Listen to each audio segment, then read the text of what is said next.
Thank you for tuning in to the best parenting show on the internet, Post Daily Dose. It's the Post. It's the Post.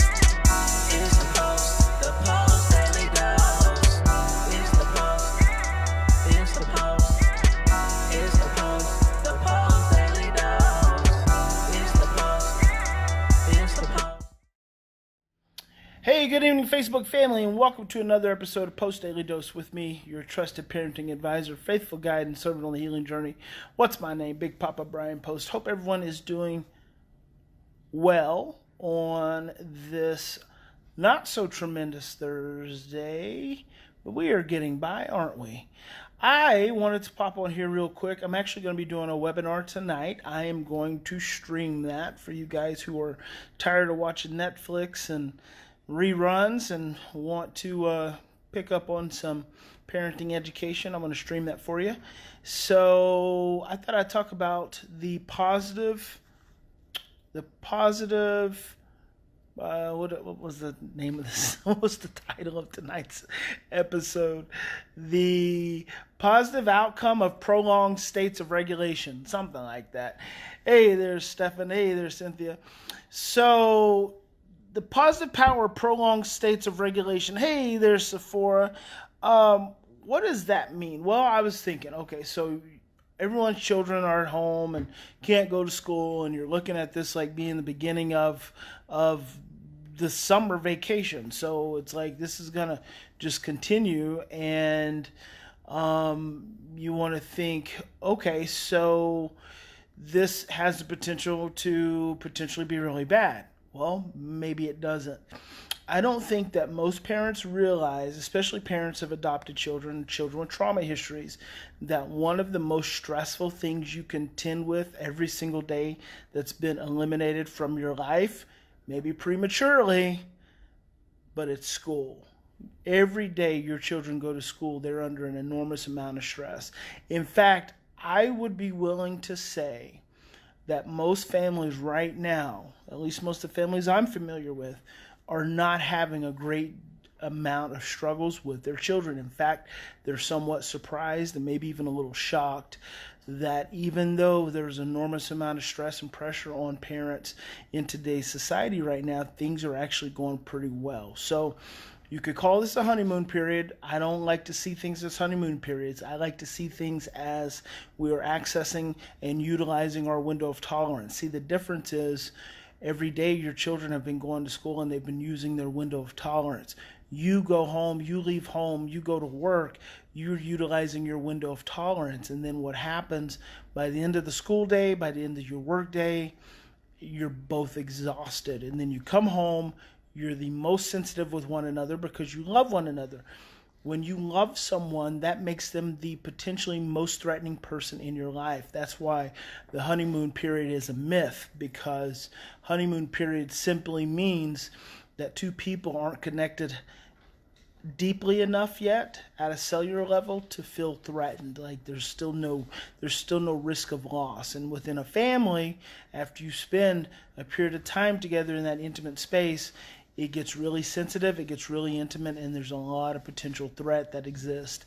So right now, what you're experiencing with your children is the outcome and the byproduct of everything you've worked to help them to achieve, which is their window of tolerance. Their window of tolerance is how they ultimately will contend with the world.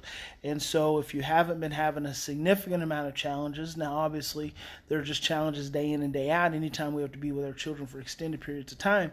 But if you haven't been having the major challenges that you just were, say, 2 weeks ago before school started letting out, that's because they're utilizing their window of tolerance, and that window of tolerance is a byproduct of what you've helped them to establish. So here's the other really positive thing that I want you to keep in mind, that when your children are not in school, they actually have the potential to experience prolonged states of regulation.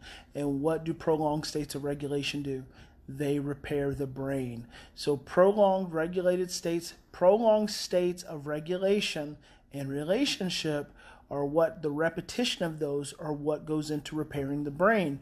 So this time is like an unexpected gift for your children if you can maintain and create an opportunity to create that regulation in your home and in your relationship, because you have, so many of these children go to school every single day, and the worst thing that could be happening in their lives is that they're sent to school. They really need to be able to stay home in a regulated environment so their brains can heal at that deeper state level experience. And instead, they're being sent out of their homes every single day. And it's so hard for professionals to understand that. And that has nothing to do with professional knowledge and education. That has everything to do with just conditioning. We're just conditioned to believe that kids need to be in school. Well, that's just a byproduct of what our parents believed and what our grandparents believed and what our great-grandparents believe. If you have an opportunity to go to school, you should be in school. But school is one of the most stressful environments that children encounter every single day. So I want you to take the opportunity now, and that's why I said earlier this week, I think I said it last week, don't make school the priority in your home. If it can't be fun, if it can't be creative, if it can't be engaging, then don't do it. Just leave it out, put it aside. You're essentially into the summer period with your children. In the summer, you wouldn't worry about it. But here's what I want to encourage you to do. Do things that you can teach your children, do things together that they can learn from. You don't have to sit down and do work out of a math book in order to learn math. I mean, you can do art, you can count cards, you can play card games, you can go walk up and down the stairs if you have stairs in your house, and you can count and you can do addition and subtraction just doing that. You can get out and you can do something nice for someone else. You can teach them what it means to have empathy and compassion. You can do science experiments in your kitchen. I mean, the funnest thing to do with parents is science experiments and cooking experiments. So there's so many things. Teach your kids how to sew. Teach your kids how to repair a hole in a wall. Teach them how to paint. Teach them how to hammer a nail into a block of wood. There's so many things we can do when we get outside of the limitations that become school.